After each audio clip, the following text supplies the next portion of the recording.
एक गरीब लड़के की कहानी। एक भयानक अंधेरी रात में मंदिर की सीढ़ी पर मंदिर में लगे लाइट की रोशनी में एक साधारण 15 साल का लड़का पढ़ाई करते दिखा। ठंडी के दिन थे, वो ठंड से कांप रहा था, लेकिन पढ़ाई में खोया हुआ था। हफ्ते में 2 दिन मैं उस रास्ते से होकर गुजरता था। दिन में कभी वो नज़र नहीं आता। मुझे काफ़ी जिज्ञासा होती थी उसके बारे में जानने की। एक रात खाना खाकर मैं गाड़ी लेकर उसी रास्ते से गुजरने वाला था। सोचा जाते जाते कुछ पार्सल लेकर जाऊंगा। उसके लिए मैं पार्सल लेकर गाड़ी से उस मंदिर के पास पहुंचा। लड़का सीढ़ियों पर बैठकर हमेशा की तरह पढ़ाई कर रहा था। मैंने गाड़ी रोकी और उसके पास गया। मेरी तरफ जब उसने देखा तो वो मुस्कुरा दिया, जैसे वो मुझे पहले से जानता हो। मैंने उससे पूछा, बेटा तुम हमेशा यहीं पर क्यों पढ़ाई करते हो? सर, मेरे घर में बिजली नहीं आती, मेरी माँ बीमार रहती है और तेल डालकर दिया जलाने लायक मेरी परिस्थिति नहीं है। बस इसलिए मैं यहाँ आकर पढ़ाई करता हूँ। तुम मुझे देखकर मुस्कुराए क्यों? मैंने पूछा। क्योंकि आप भगवान हैं, वो बोला। ऐसा नहीं है, मैंने कहा। नहीं, आप भगवान ही हैं, वो बोला। चलो वो सब जाने दो, मुझे बताओ क्या तुमने खाना खा लिया?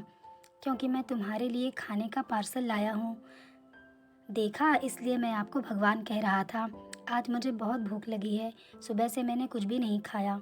लेकिन मुझे इस बात की ज़रा भी चिंता नहीं थी। मैं जानता था वो भगवान जिसने मुझे भूख दी है, वह मुझे भूखा पेट नहीं सुलाएगा। किसी न किसी रूप में आकर मुझे खाना देगा। और आप खाना लेकर आ गए। आप भगवान ही हो ना? मेरे पास कोई शब्द नहीं थे। अनजाने में ही मेरे हाथों पुण्य का काम हो रहा था। हर दिन कर्जे में डूबे होने के कारण ऊपर वाले को उस भगवान को कोसता था। आज उसने मुझे ही भगवान की उपाधि देकर शर्मसार कर दिया। आधा खाना खाकर उसने आधा बचा लिया और मुझसे बोला कि सर, आप 5 मिनट यहीं ठहरिए, मैं ये खाना मेरी माँ को देकर आता हूँ। मंदिर से कुछ दूर एक पुराने घर की तरफ जाते हुए मैं उसे देखता रहा। कुछ मिनटों बाद वह वापस लौटा। उसके हाथों में मुट्ठी भर फूल थे।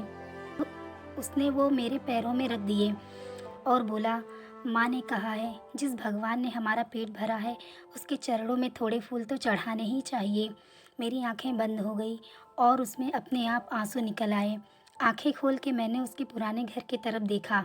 उस घर के सामने पड़े पत्थर में भी मुझे प्यारी सी मुस्कान दिखाई दे रही थी। उस लड़के की आंखों में मुझे साक्षात भगवान दिखाई दे रहा था। दोस्तों, कहते हैं कि भगवान सबकी मदद करते हैं, बस वह खुद सामने नहीं आते। किसी न किसी के ज़रिए हम तक वह मदद पहुंचा देते हैं। बस ज़रूरत है तो उन पर विश्वास करने की। अगर आपको ये कहानी अच्छी लगी तो प्लीज़ लाइक एंड सब्सक्राइब करना ना भूलें।